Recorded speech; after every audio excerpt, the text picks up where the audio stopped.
Hoje a gente vai falar sobre a maternidade, a depressão e os vínculos emocionais. Existem alguns sintomas que podem parecer com depressão, mas não são. Então a gente vai falar sobre o baby blues, sobre a depressão pós-parto e também alguns outros aspectos que atingem o marido, atingem também a mulher, a sociedade. E a gente vai entender um pouco mais e pensar um pouquinho mais para a gente refletir sobre os nossos próprios pais. Então, eu vou fazer um convite para a gente aprofundar hoje um pouquinho mais sobre esse tema. Se você não me conhece, o meu nome é Nádia Bolsas e eu sou terapeuta comportamental, observo e te ajudo a entender melhor o porquê você age da forma que age, para conseguir resultados melhores nas suas relações, especialmente com as pessoas que você ama. Hoje a gente vai aprofundar um pouquinho mais e eu quero trazer aqui, para você entender junto comigo esse tema, essa temática que é tão importante, né? Então, primeiramente é importante a gente entender que a fase da maternidade, apesar dela começar com sintomas, inclusive desde antes da época da gravidez, aqui a gente dá o nome de puerpério para os 45 dias posteriores ao nascimento do bebê. E é justamente aqui, nesse período, em que muitos sintomas vão se apresentando parecidos com uma depressão, que pode vir a ser uma depressão. E aqui a gente vai aprofundar um pouco mais para você entender. Se você que é mãe, acabou de dar à luz ao seu querido bebê, uma época em que muitas pessoas compraram, né, de uma forma muito romantizada, que a maternidade ela é muito linda, que é um momento muito maravilhoso, mas é preciso a gente também trazer um olhar muito humano, não apenas para a criança, mas em especial para a mãe, para os pais, incluindo aqui o papai, né? Então, aqui a gente vai começar já a entender que nós temos vários aspectos que influenciam diretamente nesses sintomas que são parecidos com a depressão. Então, é preciso a gente olhar para o aspecto físico, que não é apenas a aparência que vai mudar. É claro que aqui, uma vez que a gente observa que existe uma grande transformação no corpo da mulher, a gente precisa de entender que o quadro aqui é o seguinte: eu acabei de dar à luz, então eu não sou nem mais grávida, mas eu também não estou com o meu corpo de antigamente. E aqui a gente começa já a entrelaçar o físico com o mental. O psicológico ele vai sendo afetado, então na verdade um ciclo aqui que a gente precisa de observar, em que o meu físico ele vai impactar muito no meu psicológico e o meu psicológico também vai impactar na forma que eu vou cuidar do meu físico. Então é importante a gente entender que na fase da gravidez, a mulher ela reproduz, aliás, o organismo da mulher reproduz muitos hormônios que traz sensação de bem-estar ao longo desse período, desses 9 meses ou menos um pouquinho, dependendo da gravidez. E posterior, logo imediato, ao dar à luz, a mulher já para de fazer o organismo da mulher já para na produção desses hormônios, o que vai impactar drasticamente nessa sensação de bem-estar. E aqui é importante a gente também entender, além dessa questão hormonal, química do organismo da mulher, ela também vai começar logo uma nova rotina em que o sono vai impactar também a produção de mais cortisol, que a gente fala que é justamente o hormônio do estresse. Então, aqui a gente precisa de olhar com muito carinho o estresse corporal, a exaustão mental e emocional da mulher, porque é um período de muita transformação que não é apenas física. que é também lidar com toda essa mudança interior na mulher. Então, aqui minha querida professora Maria Tereza, ela trouxe dizendo o seguinte, que existem distúrbios que podem ter origem no conflito da mulher em assumir o papel materno, o que tornaria necessário um redimensionamento da própria identidade. Então, olha só o tanto de coisa que acontece.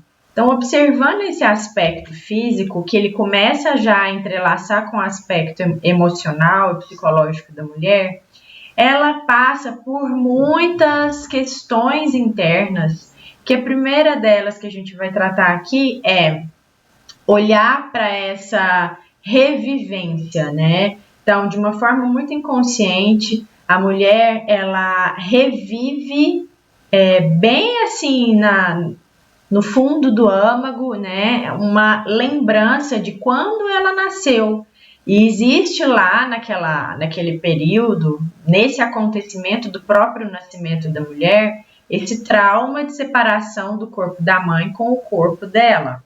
E aqui ela está vivendo essa mesma separação do próprio filho com ela. Então ela se entra em contato, né, consigo mesma nessas lembranças, nessas memórias antigas, e ela passa ali por um outro trauma nesse mesmo momento, que é algo muito confuso para ela. Então são conflitos internos muito grandes que a gente precisa de dar uma atenção, de dar uma compreensão, de realmente entender que a mulher ela entra muitas vezes, né, em conflitos. Ela se perde um pouco nesse primeiro momento, justamente porque ela fica muito impactada e muito assustada. Um outro impacto que acontece é essa questão dela entender que não existe mais o bebê dentro dela. Então, para ela ali, ao invés de existir um momento de muito ganho, uma sensação de que ela está ganhando o neném, ela sente isso, mas ela sente muito mais uma perda. Então, ela perde esse papel de grávida, ela perde toda a atenção que é um momento diferente desse novo momento que ela está sentindo, que ela começa, então, a entrar em contato, né? Então, é um momento que ele é novo, ou seja, traz insegurança, traz medos, traz novos acontecimentos que até então ela tinha mais uma forma mais concreta, ela se sentia mais segura enquanto estava grávida, porque ela estava ali em um momento de organizar a gravidez, organizar toda a sua vida, que tem um pouco mais de facilidade, vamos dizer assim. E depois que ela dá à luz, então, nasce aí um bebê, mas morre uma mulher que era grávida e nasce uma mãe.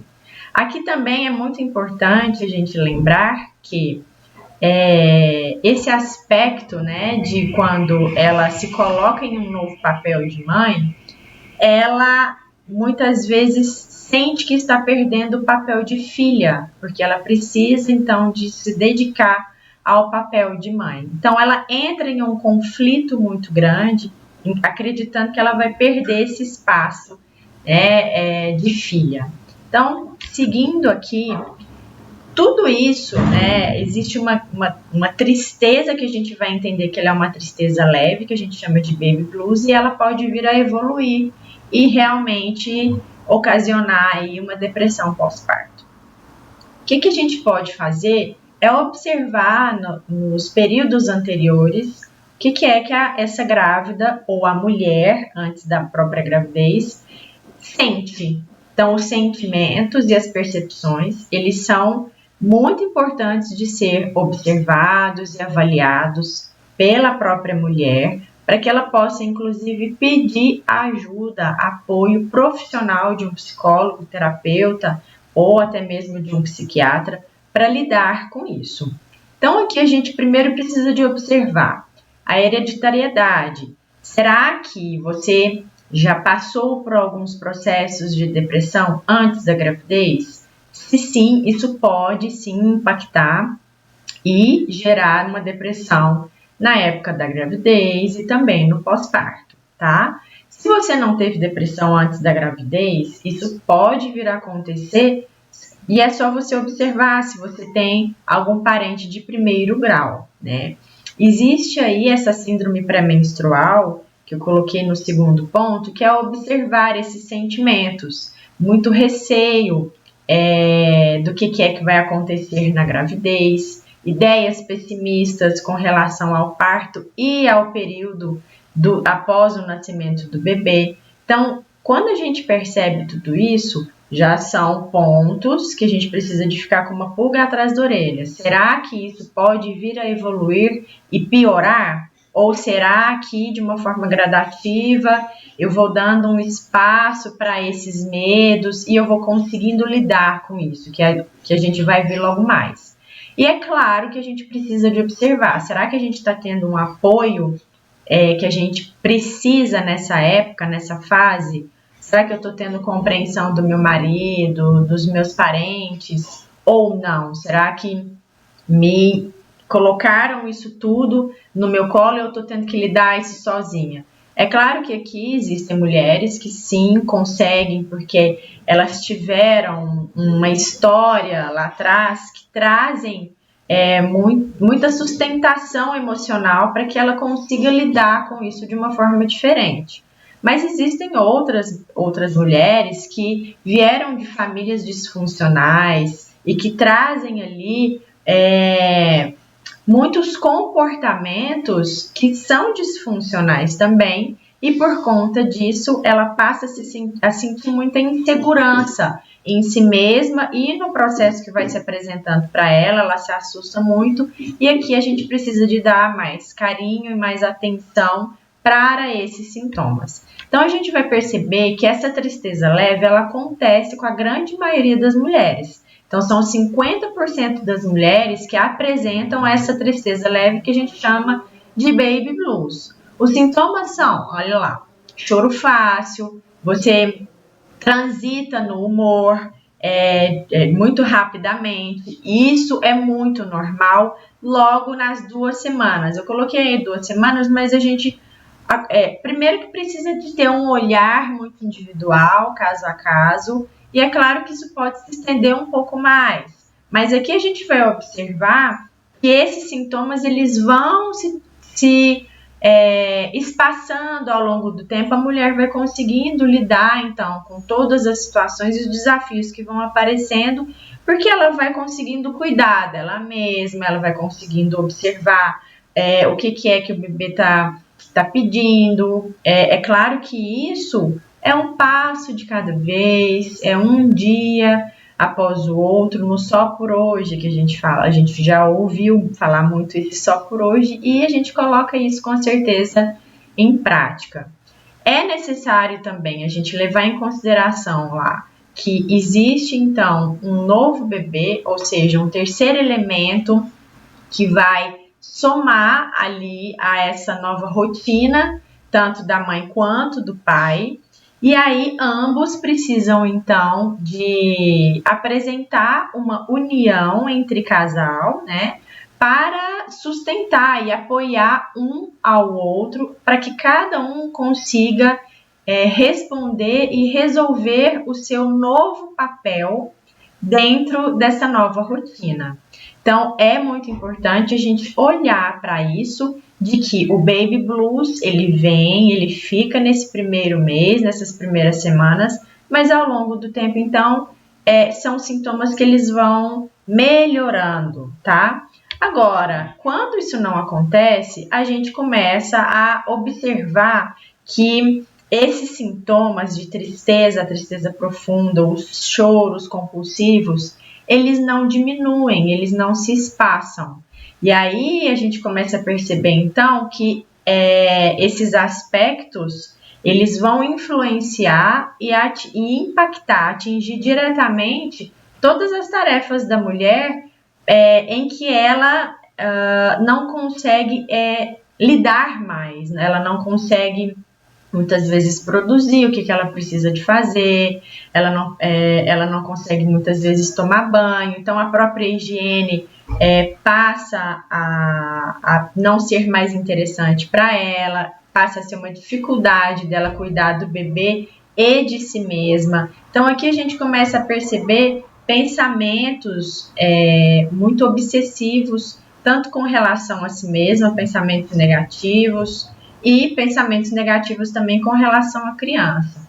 Então, são comportamentos disfuncionais em que afetam o dia a dia da mulher e ele vai acontecer após esse primeiro mês. Então, esses sintomas eles vão se alargar, né, do primeiro mês para frente e eles vão piorar, né? E aí você observa esses sintomas como uma ansiedade profunda, uma grande irritabilidade que a gente percebe isso no primeiro mês como algo comum, porque é uma nova rotina de sono, é uma nova rotina de lidar com esse novo corpo, com essa nova realidade em que ela está vivendo. Então, uma vez que a gente observa isso, primeiro mês está tudo ok, mas se vai passando essa irritabilidade, vai piorando, então é preciso ter agora um olhar profissional. Então, falta de brilho no olhar, ela começa a olhar para a vida sem sentido, tudo começa a ficar cinza. Então, ela tem uma dificuldade muito grande realmente em se sentir bem, em sorrir, em perceber as coisas boas, tanto da gravidez, quanto se apegar realmente em aspectos positivos. Ela não consegue, ela tem dificuldade com isso. Existe uma sensação de incapacidade muito grande de cuidar do bebê, e aí isso vai gerar pensamentos suicidas e homicidas em relação ao bebê.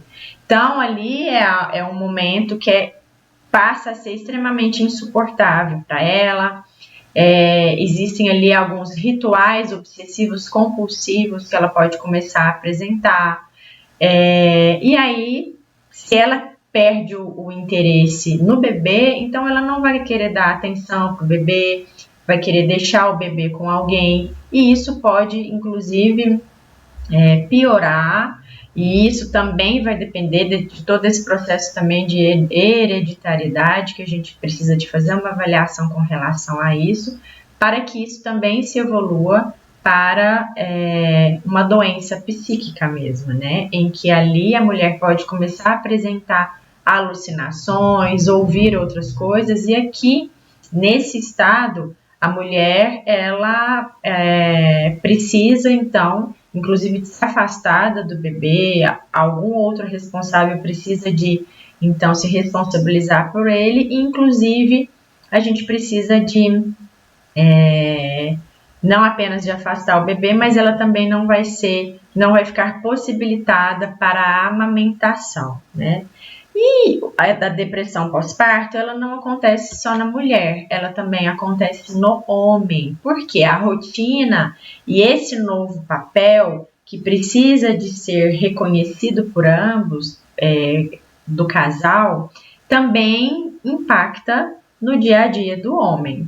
Então, esse primeiro mês, aliás, esses próximos anos aí, a gente chama de período de ajustamento, o primeiro mês, né, que está se ajustando, está vendo que é algo novo, só que, na prática, a gente vai precisar de se ajustar e se adequar até o fim da vida, não apenas na fase de uma gravidez, mas isso em todas as fases que existem mudanças na vida do ser humano, certo? Só que aqui para o homem, então, a depressão, ela é um pouco diferente, porque o homem, ele passa a enxergar essa união mãe e bebê, e ele começa a entender que ele está separado daquilo ali. Então, isso pode começar a afetar, inclusive, a autoestima dele, em que ele se sente subjugado, né, deixado de lado. Então, aqui ele vai começar, talvez, a fazer algumas coisas para poder chamar a atenção da mãe.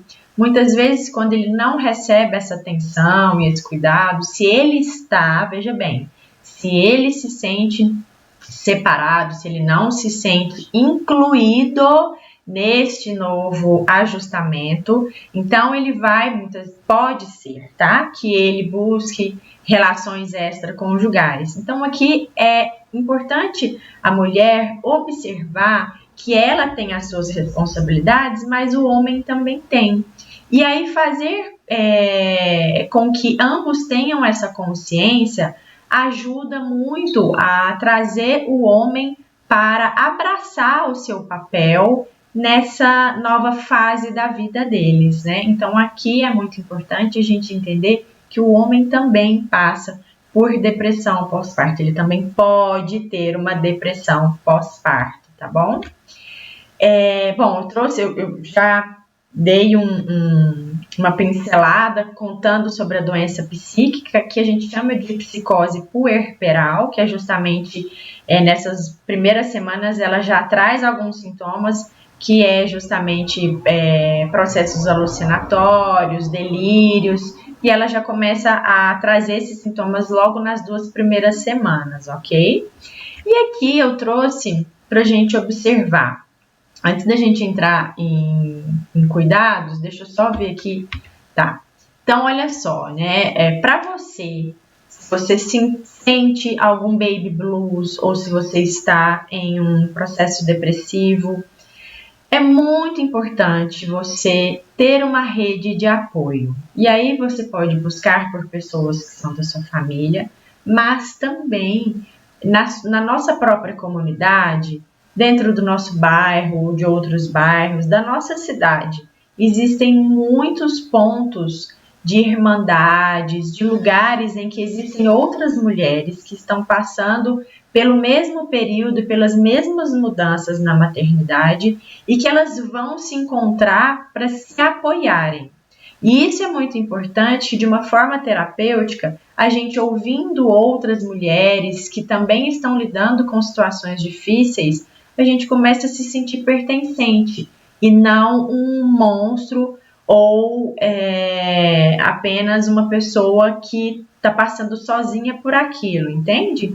Então, é muito importante que você comece a entrar em contato com outras pessoas, que você busque outras pessoas, não se coloque, né, num lugar de rejeição. Muitas vezes a gente se coloca, claro que de uma forma muito inconsciente, a gente se coloca nesse lugar de ninguém tá olhando para mim, ninguém tá me dando atenção, então eu me sinto abandonada. Então, aqui a gente pode começar a dar esse primeiro passo de ir ao encontro dessa rede de apoio.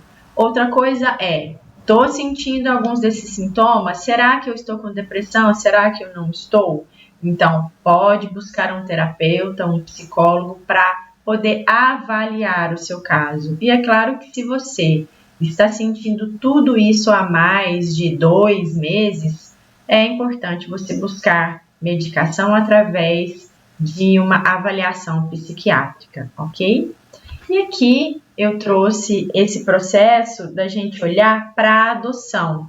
Afinal de contas, quem adota um bebê, ou mesmo não importa a idade, é uma nova rotina, é um novo elemento que está entrando nessa realidade, né, do casal, ou até mesmo se você for mãe e de repente você resolveu adotar, você pode sim sentir a tristeza leve, que a gente chama de baby blues, que são justamente todos aqueles sintomas iniciais do pós-parto, que é o choro fácil, que é você muitas vezes olhar para esse papel que você está deixando que você vai precisar realmente de se desapegar. Então, existe sim esse processo de luto que ele precisa de ser vivido em toda fase que a gente faz essa transformação de identidade, que nós não somos mais aquela mesma pessoa, que a gente está abraçando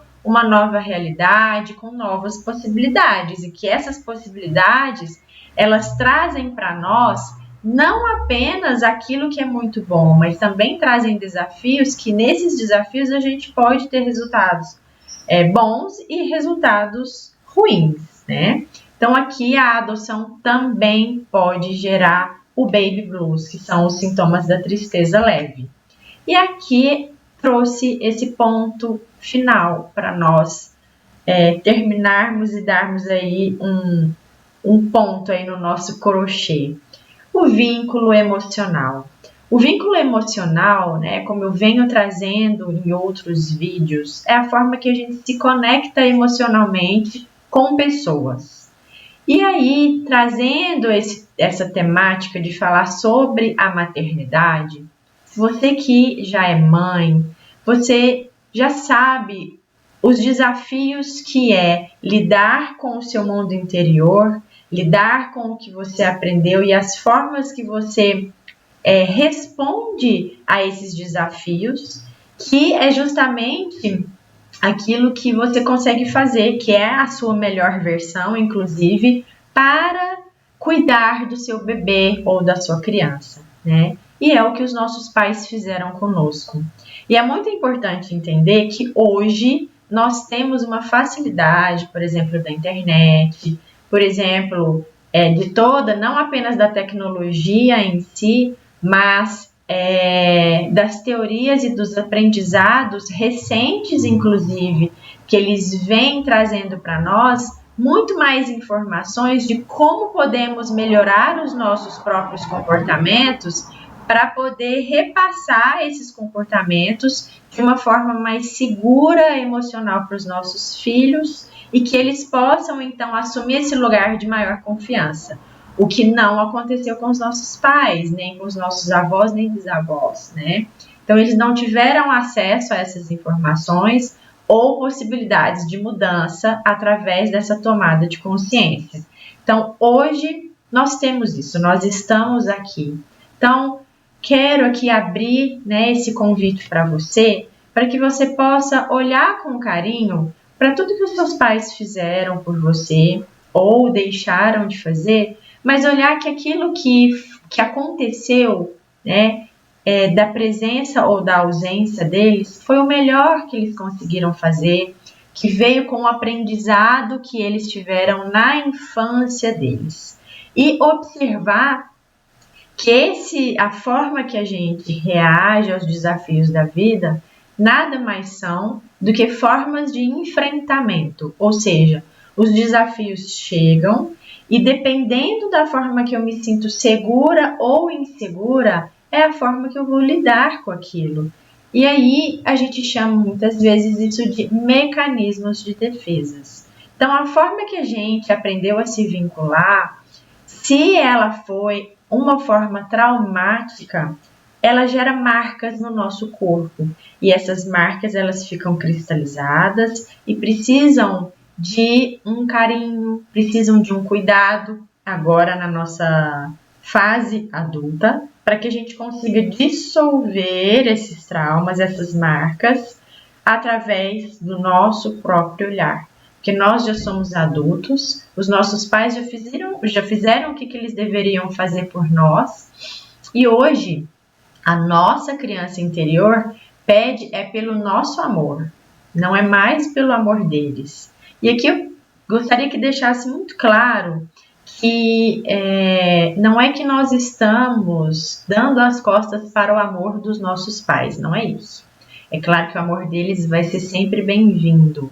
A questão aqui é o que eu preciso, o que eu necessito hoje para sarar esse meu vazio emocional, ele vai ser curado e suprido não pelos meus pais, mas por mim mesmo.